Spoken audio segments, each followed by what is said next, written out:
আজকের খুতবায় আমি সূরাতুন নাহলের একটিমাত্র আয়াত নিয়ে কথা বলবো। সূরাতুন নাহল কোরআনের ১৬তম সূরা আর এটি ৭২ নম্বর আয়াত। আমি শুরুতেই এর অনুবাদ করছি। আল্লাহু জাআলা লাকুম মিন আনফুসিকুম আজওয়াজা, আর আল্লাহ তোমাদের জন্য তোমাদের থেকে জোড়া সৃষ্টি করেছেন। ওয়া জাআলা লাকুম মিন আজওয়াজিকুম বানিন, এবং তোমাদের যুগল হতে তোমাদের জন্য সন্তান সৃষ্টি করেছেন। ওয়া হাফাদা, এবং যারা তোমাদের সেবায় নিয়োজিত।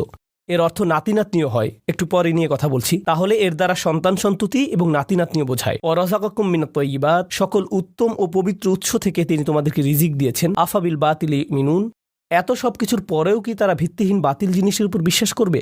অবিনিয়ামাতিল্লাহি হুম ইয়াকফুরুন, আর আল্লাহর অনুগ্রহকে তারা অস্বীকার করবে। এই আয়াতটি মূলত আল্লাহ আযজা জাল্লার পক্ষ থেকে একটা গভীর অর্থপূর্ণ বার্তা। আমি আশা করছি যে কয়েক মিনিট আপনাদের সাথে ব্যয় করব। এই সময়ে অন্তত আমরা আয়াতটির কিছু অংশ নিয়ে আলোচনা করতে পারব, নিশ্চিতভাবেই সব কিছু না। কোরআনের বিভিন্ন স্থানে আল্লাহ আমাদের প্রতি তার অনুগ্রহের কথা জানিয়েছেন। তিনি আমাদের চারপাশে যে সুন্দর সুন্দর জিনিসগুলো সৃষ্টি করেছেন, যা আমাদের সেবা দিয়ে যাচ্ছে বা কল্যাণে আসছে, আর আমাদের উচিত এগুলো নিয়ে ভাবা এবং এগুলোর জন্য আল্লাহর নিকট কৃতজ্ঞ হওয়া। স্পষ্টত এই আয়াতের মূল কথাও আল্লাহর প্রতি কৃতজ্ঞ হওয়া, কারণ আয়াতটি শেষ হয়েছে একথা বলে অবিনিয়ামাতিল্লাহি হুম ইয়াকফুরুন, যে তারা আল্লাহর অনুগ্রহের প্রতি কৃতজ্ঞ। যদি এখান থেকে একটু পেছনে এসে লক্ষ্য করেন তাহলে বুঝতে পারবেন এই আয়াতে যা কিছু বর্ণিত হয়েছে সব কিছুর জন্য আমার আল্লাহর প্রতি কৃতজ্ঞ হওয়া উচিত। তাহলে স্পাউস, স্বামী এবং স্ত্রী, সন্তান, নাতি নাতনি ছাড়িয়ে আরও যারা আছে, একটু পরে এ নিয়ে কথা বলছি, আমার জীবনের সকল মানুষের জন্যই আমার কৃতজ্ঞ হওয়া উচিত। এটা তো দেখা যাচ্ছে বিশাল একটা চ্যালেঞ্জ, কারণ একটা আপেলের জন্য কৃতজ্ঞ হওয়া খুব সহজ, একটা গাড়ির জন্য কৃতজ্ঞ হওয়া খুব সহজ, কারণ গাড়িটা আপনি যা চান তাই করে। আবার খাবারের জন্য কৃতজ্ঞ হওয়া অনেক সহজ, কারণ এটি আমাদের সাথে সাথে পুষ্টি যোগায়। আপনার চাকরির জন্য কৃতজ্ঞ হওয়া সহজ, কারণ দিন শেষে আপনি বেতন পাচ্ছেন। কাপড়ের জন্য কৃতজ্ঞ হওয়া সহজ, এটি আমাদেরকে ঢেকে রাখে এবং ক্ষতিকর জিনিস থেকে সুরক্ষা দেয়। তো এমন সব জিনিসের জন্য কৃতজ্ঞ হওয়া খুবই সহজ, যেসব জিনিসের সুবিধা আমি তাৎক্ষণিকভাবে প্রত্যক্ষ করি, কিন্তু আমি বুঝতে পারছি না স্বামী, স্ত্রী, সন্তান এদের জন্য কিভাবে কৃতজ্ঞ হব। মানে বিষয়টা বেশ জটিল আকার ধারণ করতে পারে। সিরিয়াসলি, আপনি তাদেরকে দেখেছেন? তারাও আশীর্বাদ। আপনি আমার বাবাকে চেনেন, উনিও কি আশীর্বাদ? আমার বাচ্চাদের কখনো দেখেছেন তারা কিভাবে আমার সাথে কথা বলে জানেন? তারা আমার জন্য অনুগ্রহ। এদের জন্য আমার কৃতজ্ঞ হওয়া উচিত। আমার জন্য আয়াতের অর্থ বলে দেওয়াটা খুব সহজ। এই যে আল্লাহ চান আমরা যেন কৃতজ্ঞ হই আমাদের স্বামী বা স্ত্রীর জন্য, সন্তানদের জন্য, নাতি নাতনিদের জন্য। প্রসঙ্গত এখানে আরো জটিল এবং মজার একটা ব্যাপার আছে। হাফাদাহ নাতি নাতনি অর্থে ব্যবহৃত হয়। প্রকৃতপক্ষে এটি হাফিদের প্রচলিত বহুবচন। হাফিদ একবচন মানে নাতি, বহুবচন আহফাদ এবং হুফাদা, যার অর্থ নাতি নাতনিরা। আর হাফাদাহ সম্পর্কে আত-তাবারি সহ অনেকে বলেন কুল্লু মান ইউইন ওয়া ইয়াখদিম, অর্থাৎ যারাই আপনার কোনো কাজে এসেছে, যাদের সাহায্য পেয়েছেন আপনার বৈবাহিক আত্মীয়তার কারণে, এমন প্রত্যেকে যারা আপনাকে সাহায্য করেছে বা যাদের সাথে আত্মীয়তার বন্ধনে যুক্ত হয়েছেন বিয়ে করার কারণে, তারাই মূলত হাফাদায়ের অন্তর্ভুক্ত। তাই অনেক আগেই মুজাহিদ শ্বশুরবাড়ির আত্মীয়দের হাফাদায়ের অংশ বলেছেন। তাহলে এই যে কোরআনে শ্বশুরবাড়ির আত্মীয়দের নিয়েও আয়াত আছে, কারো মনে যদি জিজ্ঞাসা থাকে এ নিয়ে, ব্যাপারটা আরো জটিল আকার ধারণ করে, কারণ শ্বশুরবাড়ির আত্মীয়দের নিয়েও আমাদের কৃতজ্ঞ হওয়ার কথা। কি সিরিয়াসলি?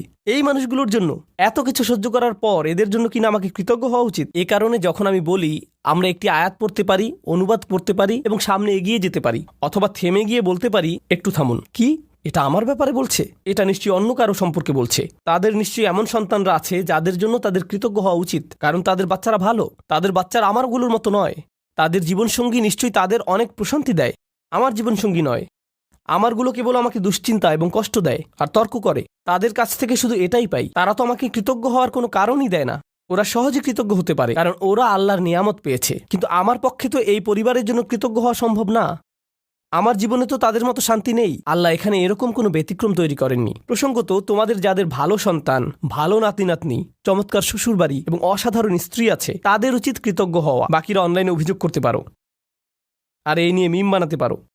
না, এভাবে কোনো পার্থক্য করা হয়নি। এটা সবার জন্য বলা হয়েছে। আমরা যদি ব্যাপারটা নিয়ে আরেকটু গভীরভাবে চিন্তা করি, নবীদের জীবনী অধ্যয়ন করলে আমরা দেখব অনেক নবীদের স্ত্রীরাই তাদেরকে কষ্ট দিয়েছেন। যেমন নূহ আলাইহিস সালাম, লূত আলাইহিস সালাম। কিছু নবীদের সন্তানেরা তাদের কষ্ট দিয়েছেন, যেমন নূহ আলাইহিস সালাম, ইয়াকুব আলাইহিস সালাম, তাদের সন্তানেরা কষ্ট দিয়েছেন। ইব্রাহিম আলাইহিস সালাম আশঙ্কায় ছিলেন যে তার নাতিরা বা ভবিষ্যৎ প্রজন্ম শিরকে লিপ্ত হবে, আর এটাই সত্য হয়েছিল ইব্রাহিম আলাইহিস সালামের বংশধরদের নিকট থেকে। তো এগুলো সবই বাস্তবতা। আল্লাহর চাইতে বাস্তবতা সম্পর্কে বেশি কেউ জানে না। আর সেই রবই এই আয়াতের শেষে আমাদের কৃতজ্ঞতা প্রকাশ করতে বলেছেন। তাই আজকের খুতবায় প্রথমে আমি আপনাদের কাছে ধাঁধার মতো প্রায় ব্যাপারটা বর্ণনা করতে চাচ্ছি, কিভাবে আমরা এর সমাধান করব বা কিভাবে আমরা এর প্রকৃত অর্থ বুঝব। কারণ আল্লাহ আজ্জা ওয়া জাল্লা আমাদের আদেশ করছেন বা তিনি মূলত অভিযোগ করছেন যে আফালা ইয়াতাদাব্বারুনাল কুরআন আম আলা কুলুবিন আকফালুহা, তারা কি কোরআন নিয়ে গভীরভাবে চিন্তা করে না, নাকি তাদের অন্তরে নিজস্ব তালা পড়ে গেছে যে যদি আল্লাহ যা বলেছেন তা নিয়ে চিন্তা করতে অপারগতা জানাই এবং গভীরভাবে না ভাবি, তাহলে সম্ভবত আমার অন্তরে হয়তো এখনও কোনো তালা পড়ে আছে, হয়তো আমি মন দিয়ে বিষয়টা ভাবছি না, নিজের জীবনে এর বাস্তব প্রয়োগ ঘটাচ্ছি না, ফলে এর গভীর অর্থ আমি বুঝতে পারছি না। আমি দোয়া করছি আমরা তার আয়াত নিয়ে গভীরভাবে চিন্তা করার সময় তিনি যেন আমাদের সবার অন্তরের তালা খুলে দেন। এখন আসুন আমরা আবার আয়াতে ফিরে যাই, এর শেষাংশে একটু মনোযোগ দেই। তিনি বলেছেন আফা বিল বাতিলি মিনুন অবিনিয়ামাতিল্লাহি হুম ইয়াকফুরুন, তারা কি মিথ্যাই বিশ্বাস করবে?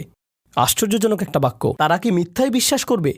এমন আয়াতের ক্ষেত্রে আপনি কল্পনা করতেন যদি আয়াতের শুরুটা শিরক বা মিথ্যা প্রভু নিয়ে হতো এবং বলা হতো যে তারা আল্লাহ ছাড়া অন্য কারো ইবাদত করে, এরপর তারা বাতিলে বিশ্বাস করে, এমন একটি জায়গায় আলোচনাটি যথোপযুক্ত ছিল।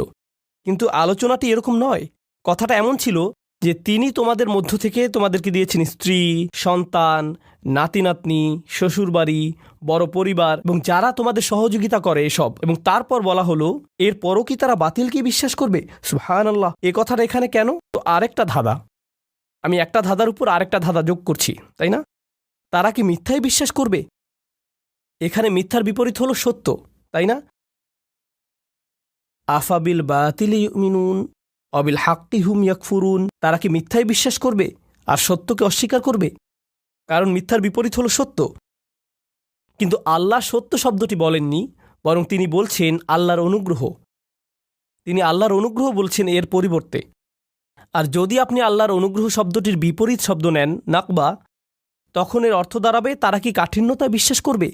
তারা কি এমন জিনিসের উপর ঈমান আনবে যা তাদেরকে কষ্ট দেয়, মাসায়েব? আর তারা কি আল্লাহর অনুগ্রহ অস্বীকার করবে?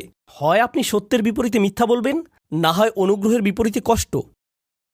অথচ আল্লাহ কিন্তু এভাবে বলেননি, তিনি এগুলোকে একত্রিত করেছেন। আর আয়াতের মূল অর্থ বোঝার জন্য আমরা এখান থেকেই শুরু করব। সচরাচর ভাষা ব্যবহারে আমরা কোনো শব্দের সরাসরি বিপরীত শব্দ ব্যবহার করি, দিন রাত, ভালো মন্দ, এগুলো সরাসরি বিপরীত। কিন্তু কোরআনে আল্লাহ মাঝে মাঝে একটু জটিল বিপরীত ব্যবহার করেন। তিনি এভাবে বলেন না যে এর বিপরীত বি, তিনি বিপরীত বোঝাতে এমন ভিন্ন আঙ্গিকে আমাদের চিন্তা করান যা একমাত্র তিনিই পারেন। এখানে আল্লাহ আপনাকে আমাকে শেখাচ্ছেন যে এ আয়াতে মিথ্যার বিপরীত হলো আল্লাহর অনুগ্রহ, সত্য নয়। আর আল্লাহর অনুগ্রহ মূলত সত্যের বিকল্প হিসাবে ব্যবহৃত হয়। এই ধারণাটি খুবই শক্তিশালী। সত্যের আরবি হলো হক, আবার হক এর অর্থ উদ্দেশ্যপূর্ণ।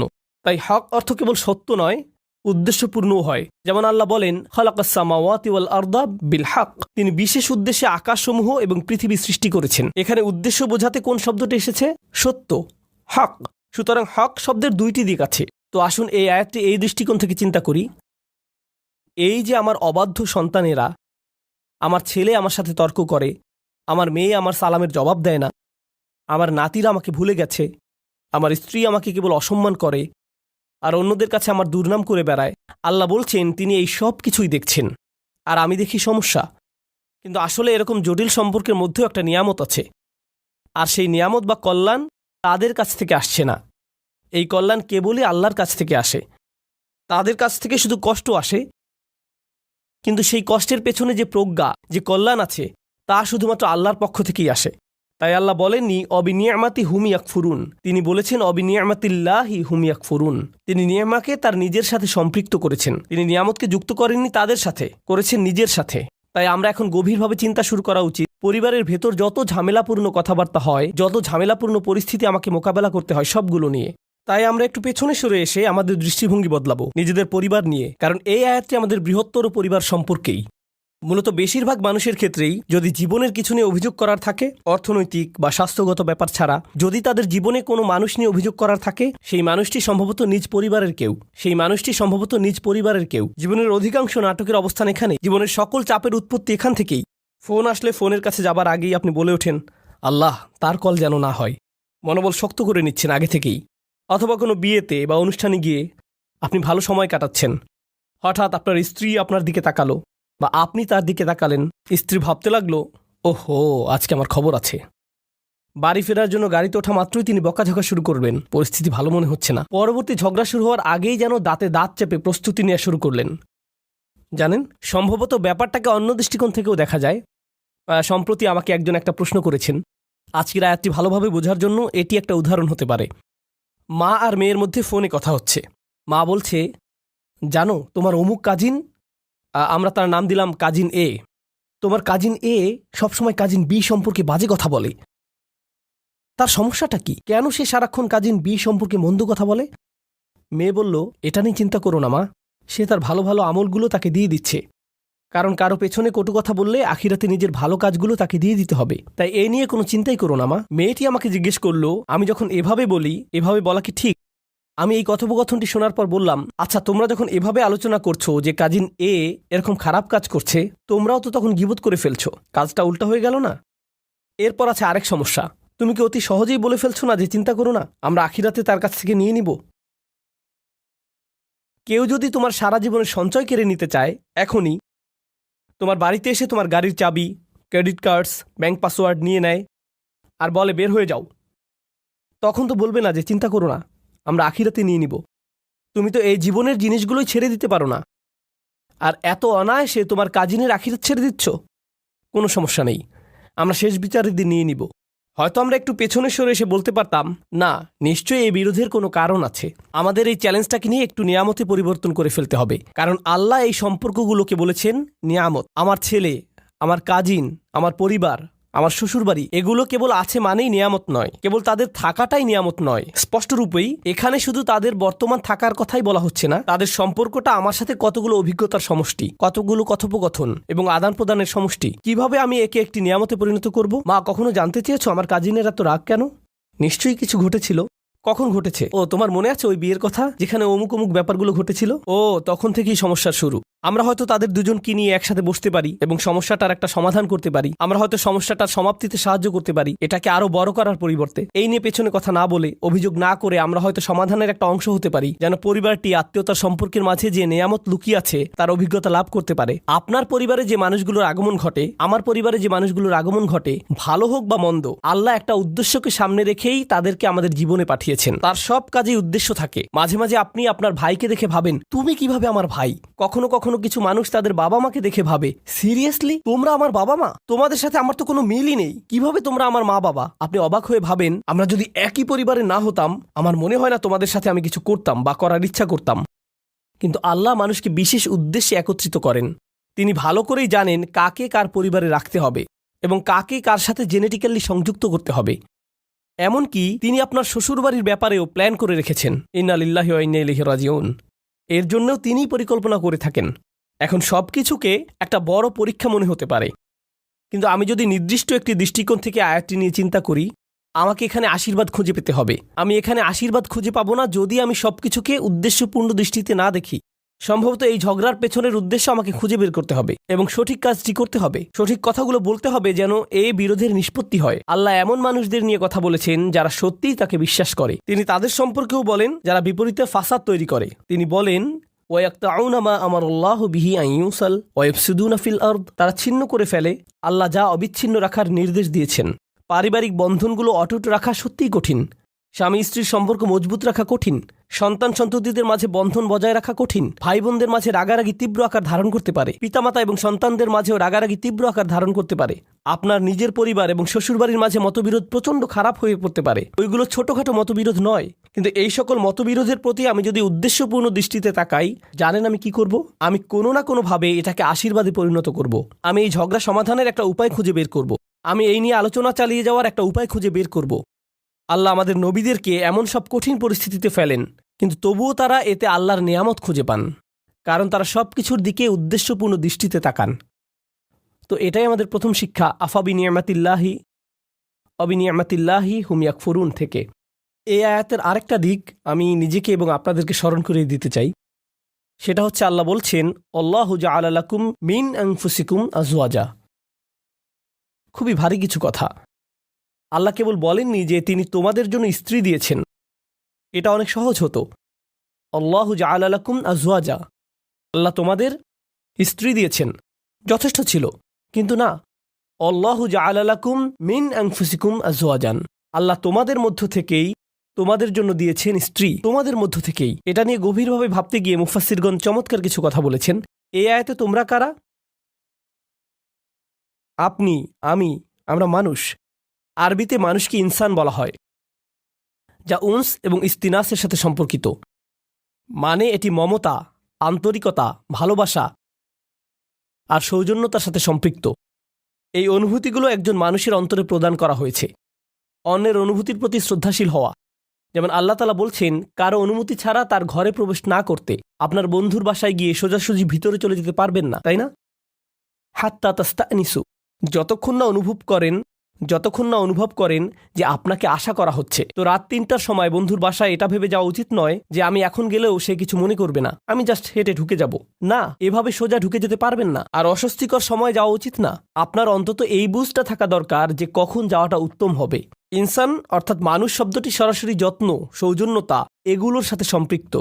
উনস এবং ইস্তিনাস, আল্লাহ বলেছেন তিনি আমাকে যে উপাদান থেকে সৃষ্টি করেছেন সেই একই উপাদান থেকে আমার স্ত্রীকেও সৃষ্টি করেছেন। তাই আমার যদি আবেগ অনুভূতি থেকে থাকে, ভাবনা থেকে থাকে, মতামত থেকে থাকে, তারও সেগুলো আছে। একজন স্ত্রীরও এভাবে ভাবা উচিত যে আমার যেমন আবেগ আছে, কিছু একটা যদি আমাকে বিরক্ত করে, কিছু জিনিস আমি ভালোবাসি, কিছু একটার প্রতি আমি আগ্রহী, তারও কিছু ব্যাপারে আগ্রহ আছে। আর এগুলো একই রকম হতে পারে না, কারণ আমরা একই রকম নই। ওমা খালাকাজ যাকারা ওয়াল উনসা ইন্না সা'য়াকুম লাশাত্তা, তিনি নারী পুরুষের মাঝে পার্থক্য সৃষ্টি করেছেন। একই সময়ে আমরা একে অপর থেকে ভিন্ন।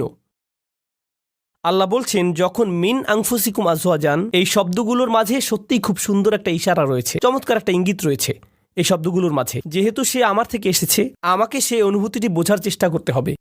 যদি সে কষ্টদায়ক কিছু বলে, কোথা থেকে এর উৎপত্তি হলো, কোন অনুভূতি থেকে এই আচরণের উৎপত্তি হলো, কোন কারণে সে এটা বলল, সে খারাপ এজন্য এটা বলেনি, সে রকচটা এই জন্য এটা বলেনি, এগুলো সহজ উত্তর, তাই না? সে অহংকারী তাই সে সব বলছে। সম্ভবত এর পেছনে যাকে আপনি অহংকারী বলছেন হয়তো তীব্র মনোবেদনা রয়েছে। আপনি আপনার মতো করে মনোকষ্টের সাথে ডিল করেন, আর সে তার মতো করে ভিন্ন একটি উপায়ে মনোকষ্টের মোকাবেলা করে। তার মনোবেদনাটা হয়তো কষ্টদায়ক শব্দের মাধ্যমে প্রকাশিত হয়, বা শব্দগুলো আপনার কাছে বেদনাদায়ক মনে হয়। যদি আমরা এই ইস্তিনাসের চর্চা করি, তাহলে আমাদের পারিবারিক সম্পর্কগুলোতে আপনি আপনার ছেলের আচরণকে অসম্মানজনক আচরণ হিসেবে দেখবেন না। আপনি দেখবেন এই অসম্মানজনক আচরণের পেছনে নিশ্চয়ই কোনো কারণ আছে যার সমাধান হওয়া জরুরি। একটা দেয়াল তৈরি হয়েছে যা আপনাকে ভাঙতে হবে আপনার ভালোবাসা এবং সহানুভূতির মাধ্যমে, আর আপনাকে এটা করতে হবে উদ্দেশ্যপূর্ণ উপায়ে। বৃহৎ উদ্দেশ্যটা মাথায় রাখতে হবে। আল্লাহ এই মানুষগুলোকে, যাদের তিনি একটি পারিবারিক সম্পর্কে একত্রিত করেছেন, তিনি চান তারা যেন সংঘবদ্ধ থাকে। আল্লাহ চান তারা যেন তাদের প্রতিবন্ধকতাগুলোকে অতিক্রম করে। আল্লাহু জাআলা লাকুম মিন আনফুসিকুম আজওয়াজান ওয়া জাআলা লাকুম মিন আজওয়াজিকুম বানিনা ওয়া হাফাদা। এই আয়াতগুলোর আরো চমৎকার একটা দিক হলো আল্লাহ তোমাদের দিয়েছেন সন্তান সন্ততি।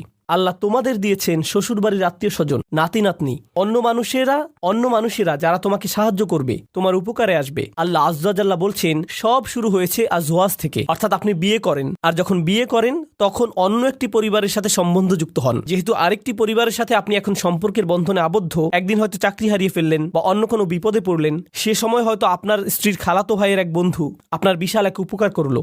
জানেন, এই যে সম্পর্কগুলো তৈরি হয়েছে, যেগুলোর মাধ্যমে আল্লাহ আপনাকে সাহায্য করেন, রিজিক প্রদান করেন, এমন সব উপায়ে যা ছিল অকল্পনীয় শুধু ওই আত্মীয়তার কারণে, কারণ ওই আত্মীয়তার মাধ্যমে কানেকশন তৈরি হয়েছিল। তো আল্লাহ আমাদের বলছেন এই সম্পর্কগুলোর দিকেও তাকাও। মানুষের সাথে যে সম্পর্কগুলো তোমাদের আছে আর তোমাদের জীবনে ওই সম্পর্কগুলোর প্রভাব, এগুলো সবই আল্লাহর প্ল্যান। তিনি এগুলো প্রদান করেছেন। যে মানুষগুলো আমার জীবনে এসেছে তিনিই সেগুলো প্রদান করেছেন। এর মানে এটা নয় যে সবাই সবসময় কাজে আসবে, এর মানে এটা নয় যে সবাই খুবই ভালো, কিন্তু এর মানে এটা যে আমাদেরকে সবকিছুর দিকে উদ্দেশ্যপূর্ণ দৃষ্টিতে তাকাতে হবে। এই উদ্দেশ্যটা সবার আগে মাথায় রাখতে হবে। এখন খুতবার শেষ অংশে আমি এই ধাঁধাটার কথা বলবো যা পুরোপুরি এখনো সমাধান করিনি। আফাবিল বাতিল ইউমিনুন, তারা কি মিথ্যাতে বিশ্বাস করতে থাকবে? এখানে এমনকি মিথ্যার কথা বলা হচ্ছে কেন? এই আয়াতটি হওয়ার কথা কৃতজ্ঞতা এবং অকৃতজ্ঞতা নিয়ে, কিন্তু আল্লাহ একে ঈমান এবং অবিশ্বাসের বিষয় বানিয়ে ফেললেন। ব্যাপারটা কৌতূহল জাগ্রত করে। তাহলে আমরা এখান থেকে কি শিখব? মূলত এখান থেকে আমরা শিখব আমার ঈমান, আমার বিশ্বাস সরাসরি এই ব্যাপারটার সাথে সম্পৃক্ত যে আমি কতটুকু কৃতজ্ঞ। আমি যত বেশি কৃতজ্ঞ আমার ঈমান ততই মজবুত। আমি যত কম কৃতজ্ঞ আমার ঈমান ততই দুর্বল। আমি যদি অসত্য ব্যাপারগুলোর প্রতি বেশি গুরুত্ব প্রদান করি, এখানে বাতিল মানে আমি আমার পরিবারের দিকে তাকালে সমস্যা ছাড়া কিছুই দেখি না। আমি শুধু দেখি এই মানুষগুলোর কারণে আমার জীবন এতটা কঠিন, তারা এটা করেছিল, সেটা করেছিল, অমুক তমুক করেছিল। আপনার মাথায় সবসময় তাদের বিরুদ্ধে অভিযোগের তালিকা ঘুরতে থাকে, যেন আপনার মাথায় এর বসবাস সর্বদা। কল্পনায় বারবার ঝগড়ার সময়টাতে ফিরে যান। আমার এখনো মনে আছে তুমি কি কি করেছিলে, আমার এখনো মনে আছে তুমি কি বলেছিলে। তাদেরকে আপনি ওই ঘটনাগুলোর আলোকেই বিচার করেন। এখন আপনি তাদের দেখেন আপনার সমস্ত কষ্টের মূল হিসেবে। তারা এখন এতটুকুতেই সীমাবদ্ধ হয়ে গেল। এটাই হলো বাতিল। যদিও তারা আপনাকে কষ্ট দিয়েছে, এর পেছনে রয়েছে আল্লাহর নেয়ামত। আপনাকে অবশ্যই সেই নেয়ামত আবিষ্কার করতে হবে। যদি তাদেরকে আপনার জীবনের অভিসম্পাদে সীমিত করে ফেলেন, যদি তাদেরকে জঘন্য মানুষে বা কষ্ট দেয়া মানুষে সীমিত করে ফেলেন, তারা মানুষ, তারা শয়তান নয়। কেউই ফেরেশতা নয় এবং কেউই শয়তান নয়। আল্লাহ ফেরেশতা এবং শয়তান সৃষ্টি করেছেন। তারা ভিন্ন ধরনের প্রজাতি, আমরা মানুষ। এর মানে কি জানেন? আমরা কখনো ফেরেশতার মতো ভালো কাজ করি, আবার আমরা কখনো শয়তানের মতো মন্দ কাজ করি। আমরা মানুষ, তাই কারো ভালো কিছু দেখে আপনি কখনো বলতে পারেন না এই মানুষটা শুধু ভালো কাজ করে। একইভাবে কারো মন্দ কিছু দেখে আপনি বলতে পারেন না এই মানুষটা শুধু মন্দ কাজ করে। এখন আমরা মানুষকে সীমিত করে ফেলি, বিশেষ করে আমাদের পরিবারে শুধু তাদের ভুল ত্রুটিতে সংকুচিত করে ফেলি, আর শুধু ওই ভুলগুলো দিয়ে তাদের বিচার করি। তখন আমরা একটি মিথ্যা বাতিল ভাবমূর্তি তৈরি করি তাদের সম্পর্কে। এর মাধ্যমে আমরা আসলে আল্লাহর একটা নিয়ামতকে অস্বীকার করছি। আপনি তাদের মাঝে ভালোটা লক্ষ্য করছেন না। কৃত ভুলগুলো কাটিয়ে উঠে ভালো হওয়ার সম্ভাবনাটা আপনি লক্ষ্য করছেন না। মানুষের পরিবর্তন সম্ভব, মানুষের উন্নতি সম্ভব, তাদের বিকাশ সম্ভব, কিন্তু আপনি বাতিলে বিশ্বাস করা শুরু করলেন। আর আল্লাহ এই ধরনের বাতিলের বিশ্বাসটাকে এই আয়াতে তুলে ধরেছেন। সুবহানাল্লাহ, কি অবিশ্বাস্য ছোট্ট একটি আয়াত, কিন্তু এটি পাল্টে দিয়েছে যেভাবে আমি নিজেকে দেখি, এবং এটি পাল্টে দিয়েছে যেভাবে আমি অন্যদেরকে দেখি। আমি এখন আর এই ধরনের কথাবার্তা সহ্য করতে পারি না। ও তোমার অমুক আঙ্কেল, ওনার কখনো পরিবর্তন হবে না। তোমার চাচাতো বোন, সে সবসময় এমনই থাকবে। এই মানুষগুলো আমি জানি, তুমি জানো না। আমার বাবা, ওনার ব্যাপারে আশা করে কোনো লাভ নেই, একেবারে আশাহীন। কাউকে এভাবে আশাহীন বলার আমরা কে? কারো ভবিষ্যৎ নির্ধারণ করার আমরা কে? আফাবিল বাতিল মিনুন অবিনিয়ামাতিল্লাহি হুম ইয়াকফুরুন। আল্লাহ আজ্জা জাল্লা আমাদেরকে সত্যিকারের মমতা দান করুন এবং কৃতজ্ঞতা দান করুন যে পরিবার তিনি আমাদের দান করেছেন তার জন্য। আল্লাহ আজ্জা জাল্লা আপনাকে দান করুন প্রজ্ঞা, শক্তিমত্তা এবং হেদায়েত, যেন পরিবারের ভেতরের চ্যালেঞ্জগুলো কাটিয়ে উঠতে পারেন, যেন ব্যাপারগুলো নিয়ে অর্থপূর্ণ গভীর আলোচনা করতে পারেন উদ্দেশ্যপূর্ণ উপায়ে আপনার পরিবারের সাথে। সবসময় যেন মনে রাখতে পারেন এই সকল চ্যালেঞ্জের পেছনে উদ্দেশ্য আছে। হয়তো বাহ্যিক দৃষ্টিতে কঠিন মনে হতে পারে, কিন্তু এর পিছনে আছে আল্লাহর নেয়ামত। আল্লাহ আজ্জা জাল্লা আমাদেরকে ওই নেয়ামতটা দেখার সুযোগ দান করুন এবং যেন কখনো এটা অস্বীকার না করি। আল্লাহ আমাদেরকে তাদের অন্তর্ভুক্ত না করুন যারা মিথ্যা দোষারোপ করে তাদের প্রিয়জনদের যে ভুলগুলো তারা করেছিল তার জন্য, আর আমরা তাদের উপর তা আরোপ করি, আর তাদেরকে সেটা নিয়ে চিরকাল বেঁচে থাকতে হয় আমাদের ভুল অভিযোগ আরোপ নিয়ে। এই ভুলটাই ইয়াকুব আলাইহিসসালামের সন্তানরা করেছিল। তারা তাদের বাবার উপর ভুল একটি অভিযোগ আরোপ করেছিল, ইন্না আবানা লাফি দলালিম মুবিন। আমাদের বাবা বিভ্রান্তিতে হারিয়ে গেছেন, কারণ উনি ইউসুফকে বেশি ভালোবাসেন। উনি অন্যায্য, আমাদের বাবা অন্যায্য এবং বিভ্রান্ত। এটাই আসল কথা। উনি অন্য যা কিছুই বলেন, উনি এসব বলেছেন কারণ উনি ইউসুফকে বেশি ভালোবাসেন। আমি ওনার উপদেশ শুনি না, কারণ আমি জানি উনি পক্ষপাত দুষ্ট। আমি জানি।